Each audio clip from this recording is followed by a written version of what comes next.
Vamos começar já a falar aqui do último aspecto da nossa aula sobre evolução histórica do pensamento jurídico ocidental moderno. Essa última aula também serve como uma primeira transição para o nosso tópico seguinte, que diz respeito sobre ciência do direito. Eu considero que é uma aula de transição, por quê? Porque ao mesmo tempo que nós temos o fechamento da parte histórica, nós temos aqui, como vocês podem ver, o início do nosso positivismo jurídico.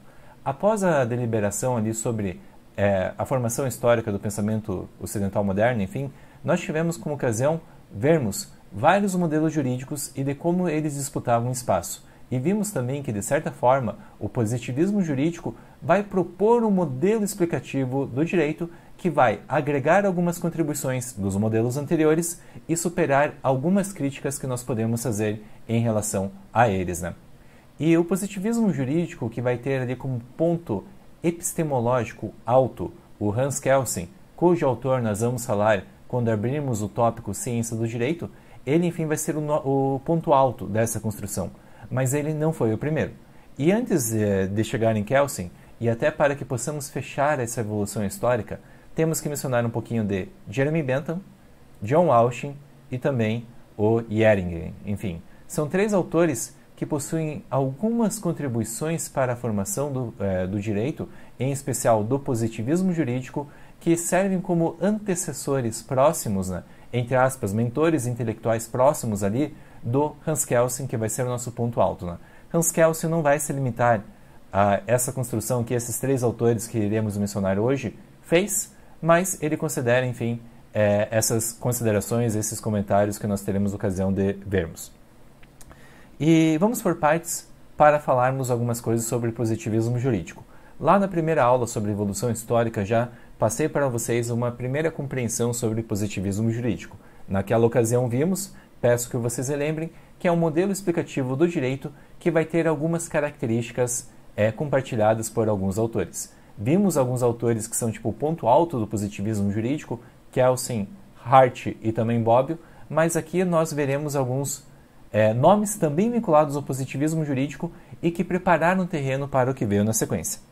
E esses autores, além de propor uma compreensão científica do direito, construir o direito como um sistema lógico, sistemático e também apartado de questões de valores, de moral, enfim, eles vão considerar, vamos colocar aqui algumas questões chaves, né, que o único direito relevante para estudo, como consequência, enfim, dessas características, o único direito relevante para estudo é o direito posto. Direito natural, direito, enfim, religioso, todo esse tipo de coisa fica afastado da nossa discussão. E uma outra característica que eles vão propor, já a partir de Jeremy Bentham, e que vai se repetir em todos os autores, é que eles vão ser defensores de uma compreensão objetiva do direito. Vale dizer, para esses autores, o direito será um fenômeno social objetivo. Vamos entender o que é isso com o desdobrar das aulas, né? Mas, em síntese, diz respeito que o direito pode ser compreendido de forma independente de qualquer consideração moral, consideração, enfim, a respeito de justiça. E esse positivismo jurídico, enfim, tem como primeira origem a Inglaterra, em especial um filósofo chamado Jeremy Bentham. Jeremy Bentham será um autor que vocês vão ter ocasião de estudar, talvez em ética, mas com certeza, talvez em filosofia, mas com certeza em ética, e ele é famoso pela sua teoria utilitarista. Jeremy Bentham, além dos maiores filósofos, enfim, ali que nós tivemos em determinado período histórico, ele teve uma contribuição pontual para o direito. Com certeza, o legado filosófico dele é superior que o jurídico, mas dentro de sua construção para a filosofia, há alguns aspectos, alguns elementos que nós podemos puxar para o direito. Na verdade, a filosofia do direito dele, o pensamento do direito dele, é um caso especial dentro da filosofia maior dele. E ele é famoso pelo utilitarismo. O Jeremy Bentham é um filósofo utilitarista, né? A gente pode colocar isso. E a grande contribuição dele, a grande sacada dele, é que, na concepção dele, a ética, a felicidade, enfim, possui uma dimensão objetiva. Ele entende, assim como Isaac Newton, enfim, entendia que a gente podia medir certas coisas da natureza, ele entendia que nós poderíamos medir a felicidade. uma coisa que Jeremy Bentham vai fazer e como os outros positivistas também farão, é pegar algumas contribuições das ciências naturais e estender às ciências humanas. E Bentham entende que é possível medir a felicidade. E na medida em que nós medimos a felicidade, enfim, ficou redundante, né? Mas conforme nós medimos a felicidade, nós poderemos saber quais são as melhores decisões a serem tomadas. Obviamente, as melhores decisões seriam aquelas que maximizassem a felicidade. E ele até entende, enfim, claro, não existe. E duvido que algum dia venha existir. Enfim, talvez exista, mas enfim. Mas ele entende que, ele fez a defesa, que um dia seria possível medir a felicidade da mesma forma que a gente mede a força do movimento, os newtons do movimento. Né?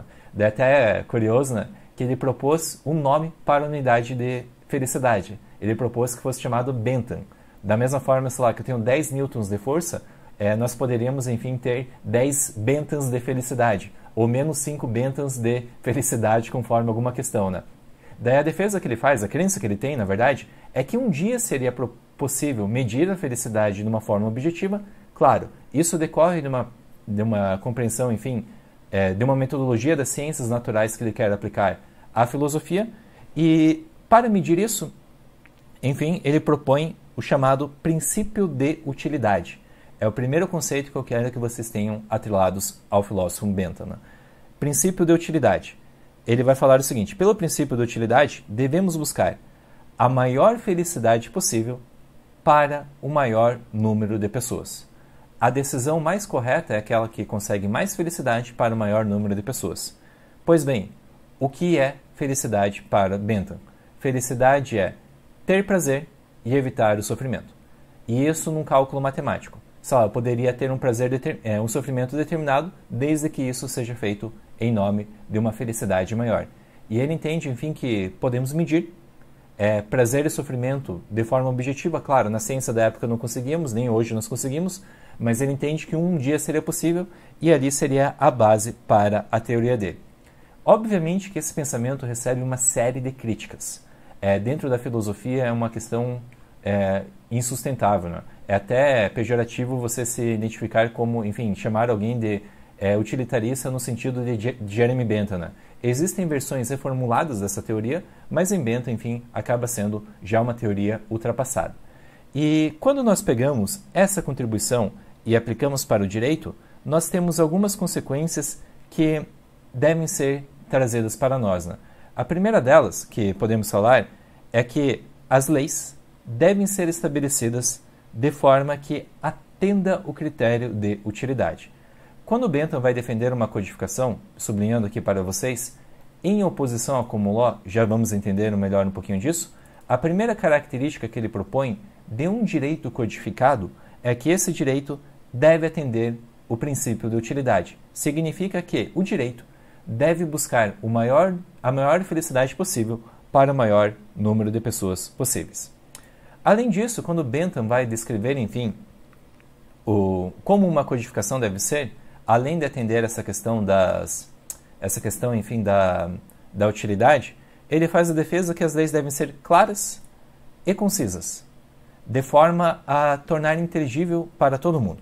Além disso, ele vai ser defensor de um modelo de participação popular para a elaboração do direito.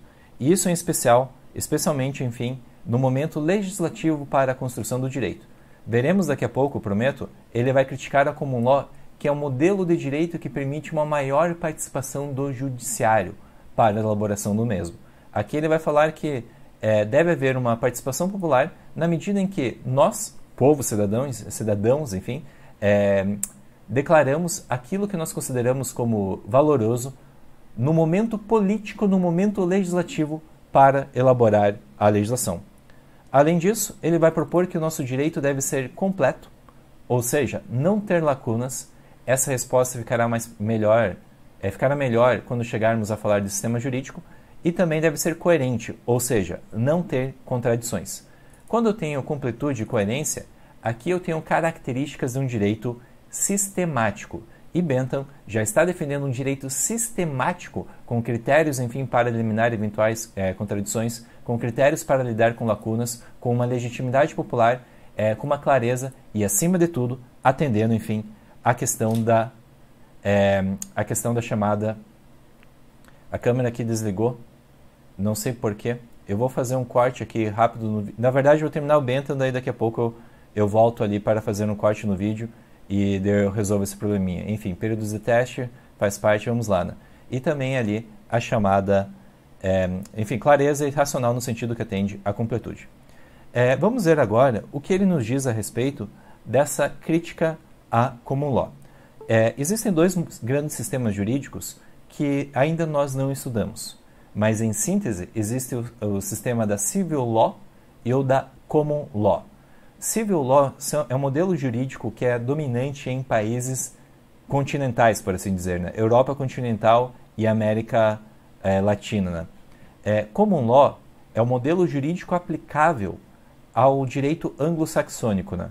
E sem adentrar em minúcias, porque nós veremos isso mais para frente, nós vemos nos filmes americanos, às vezes britânicos, tal, né, um mecanismo que é diferente do nosso, em que os advogados começam a invocar precedentes para fundamentar determinada pretensão a respeito de suas causas para defender seus clientes. Né? E nesse contexto, enfim, esse é um modelo que existe, tem toda uma tradição, e Bentham vai criticar esse direito. Ele vai criticar essa forma de pensar no direito. E para ele, há duas críticas principais que ele vai fazer. Primeiro, é a falta de controle popular. Por quê? Porque quem faz esse direito, quem, enfim, define precedentes que passarão a ter força obrigatória em casos futuros, são os juízes. Daí falta uma característica que ele vai defender como importante para uma codificação, para uma boa codificação, que vai, enfim, atender ali os fundamentos do positivismo jurídico. E uma segunda crítica que ele vai fazer é que a common law, por definição, gera insegurança jurídica. Por quê? Porque permite a criação de leis retroativas, ou enfim, de regras retroativas, enquanto que o ideal é criarmos normas anteriores aos fatos. E aqui, pela primeira vez, eu vou desenhar para vocês um esquema. Perdoem-me se o esquema ficar muito infantil, tal, em termos de desenho, mas aqui é importante que vocês entendam qual é a sistemática. Vamos imaginar aqui uma linha do tempo. E aqui, enfim, uma linha do tempo, aqui temos o passado, aqui temos o futuro, conforme avançamos, temos o tempo dela. Né?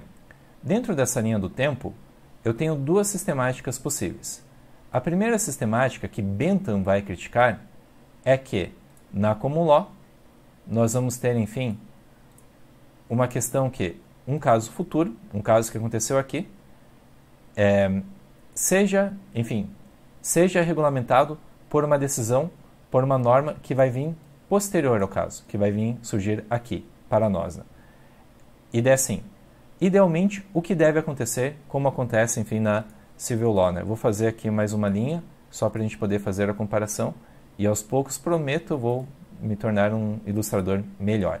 Não agora, não nessa aula. Qual que é o ideal? Aqui eu deveria ter a lei e depois acontece o caso. Vamos ser um pouquinho mais didáticos aqui, enfim, então. Nessa primeira linha, nessa primeira coluna aqui, eu tenho a common law, na segunda coluna eu tenho a civil law.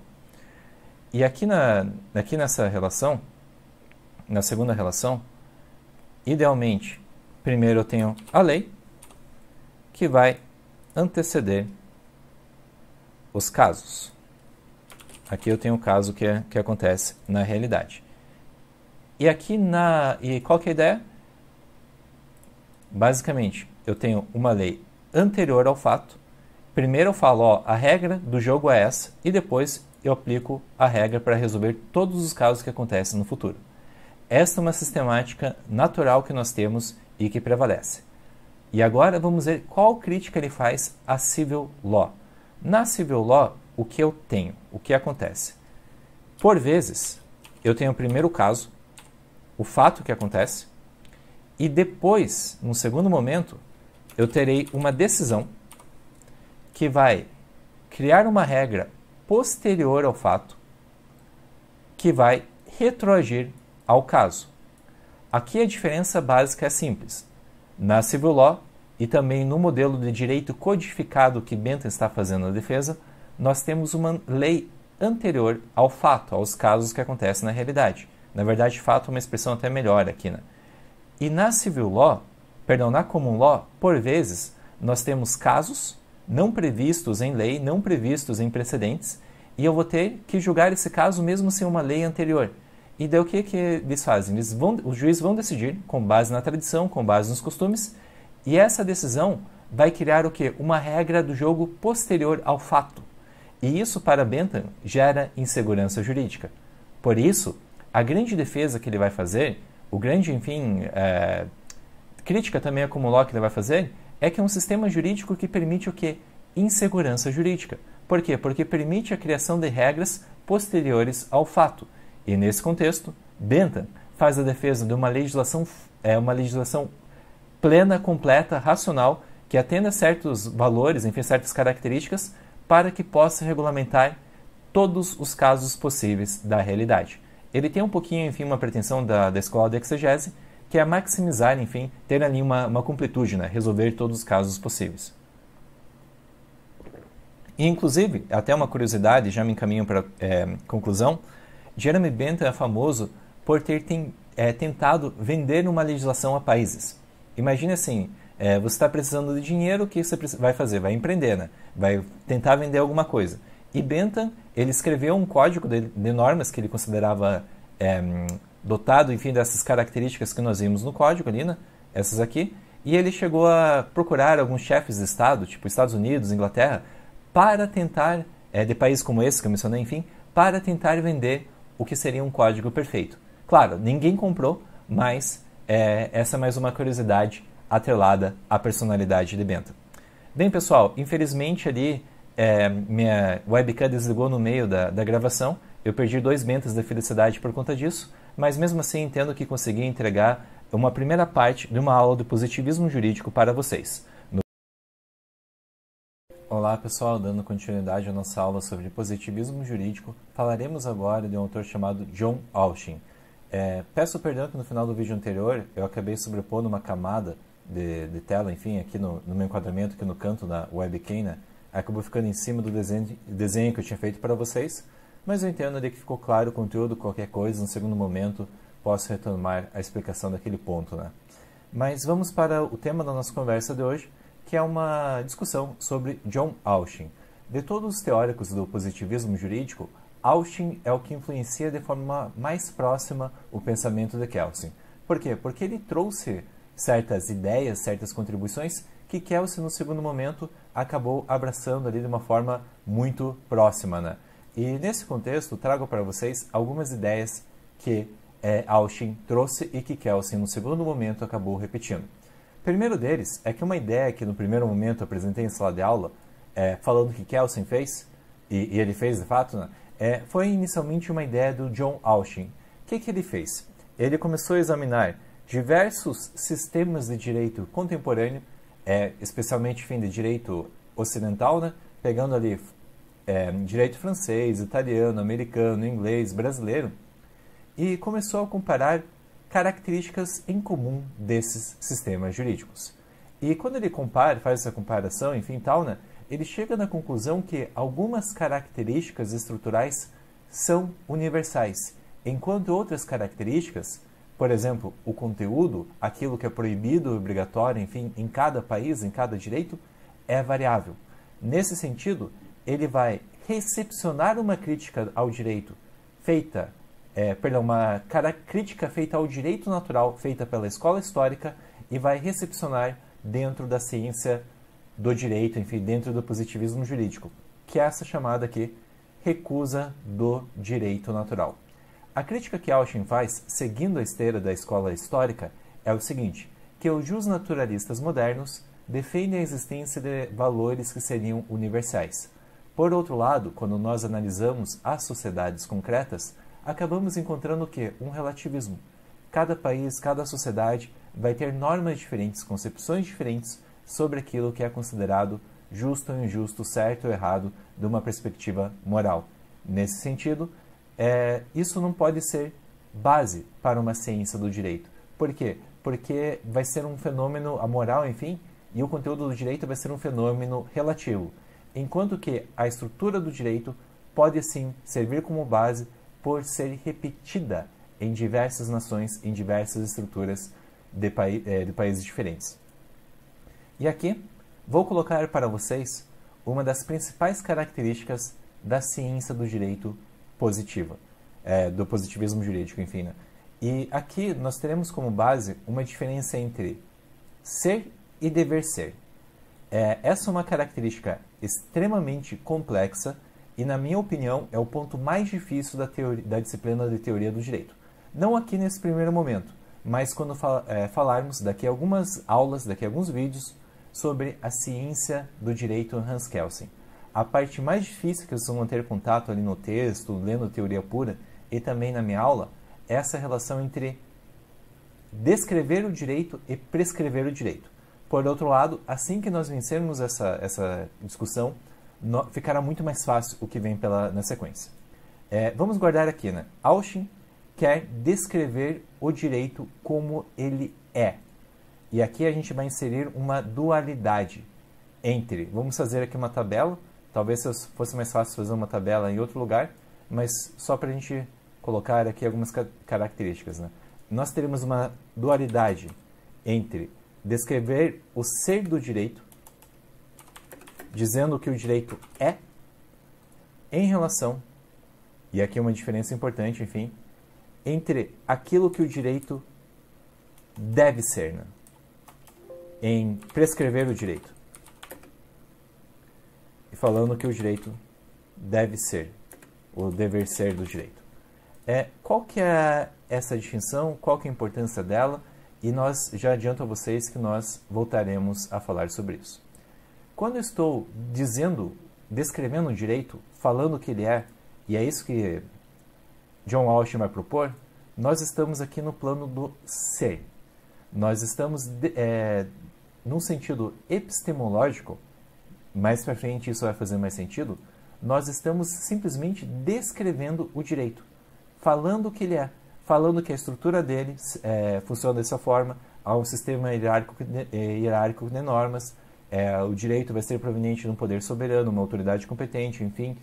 Nós teremos ali também outras características que se repetem, por exemplo, a necessidade de ter uma eficácia pautada em uma coerção, enfim, um reforço através do uso da força, conceito de pessoa, de bem, de relação jurídica, isso acaba sendo repetido nos mais diversos sistemas jurídicos de direito ocidental moderno. E quando nós fazemos isso, descrevemos essa estrutura do direito, nós estamos respondendo a pergunta: o que é o direito? Simplesmente estamos ali numa abordagem científica em que, da mesma forma que eu pego um fenômeno físico, sei lá, gravidade ou biologia, sei lá, vou analisar o vírus no microscópio, ali nós estamos numa postura de explicar o que determinada coisa é, ponto. Sem fazer nenhum juízo de valor, apenas fazendo juízos de fato a respeito daquela realidade. Quando nós vamos para uma abordagem prescritiva, nós entramos numa abordagem valorativa. Né? Aqui dentro dessa diferença, né, a gente vai colocar mais uma diferença aqui. Né? Aqui nós vamos ter simplesmente um juízo de fato. Aqui vamos falar o que determinada coisa é. E aqui, quando eu vou para uma abordagem prescritiva, eu acabo tendo um juízo de valor. Uma coisa é eu falar, o céu é azul. Outra coisa é eu falar, o céu é bonito. E assim, são coisas bem diferentes que nós vamos ter em relação a determinada realidade. Em relação a qualquer coisa que se projeta para nós, nós podemos fazer juízos de fato, e isso é científico, especialmente aqui em Auschen, especialmente nas ciências naturais, ou eu posso falar como algo deve ser, ou emitir uma opinião sobre aquilo, falando aquilo é justo ou injusto, certo ou errado, bonito, feio. Enfim, aqui eu entro numa dimensão subjetiva, enquanto aqui eu tenho uma dimensão objetiva. Pois bem, vamos voltar aqui. Quando John Auschen vai criticar o direito natural, e essa crítica também será repetida por Kelsen, ele fala que o direito natural diz como o direito positivo deve ser. Quando, por exemplo, São Tomás de Aquino vai falar que o direito, a lei humana, enfim, deve buscar o bem comum, ele está falando como o direito deve ser. Quando Aristóteles, enfim, vai falar que o bom direito prescreve virtudes, ele está falando como o direito deve ser. Quando John Locke, por exemplo, fala lá que devemos incorporar devemos realizar certos direitos naturais, ele está falando como o direito deve ser. E isso é um discurso político, filosófico, o que seja, mas não é um discurso científico. E John Walsh, quando cria a pretensão de fazermos uma ciência do direito positiva, ele fala o seguinte: essa ciência tem como objetivo única e exclusivamente dizer o que o direito é, numa abordagem descritiva neutra, da mesma forma que o cientista das ciências naturais vai descrever fenômenos físicos, biológicos e jamais vai querer prescrever, falar o que o direito deveria ser. Para Austin, isso é completamente errado. E no segundo momento, enfim, ele vai trazer outras contribuições, né? Por exemplo, ele vai falar que uma das características que nós podemos descrever no direito é que o direito é posto por um poder soberano, por uma autoridade competente. Vai falar que a norma jurídica é concretizável por comandos. Enfim, depois em Kelsen essa discussão fica melhor, fica mais aprofundada. Mas uma conclusão que eu quero que vocês guardem é que John Walsh ajuda a descrever certas características do direito que, num segundo momento, por autores mais posteriores, enfim, na cronologia do positivismo jurídico, acabam trazendo descrições melhores. Sobre John Walsh, as principais discussões, enfim, são sobre aquilo que a ciência do direito se propõe a fazer. Para fecharmos essa parte,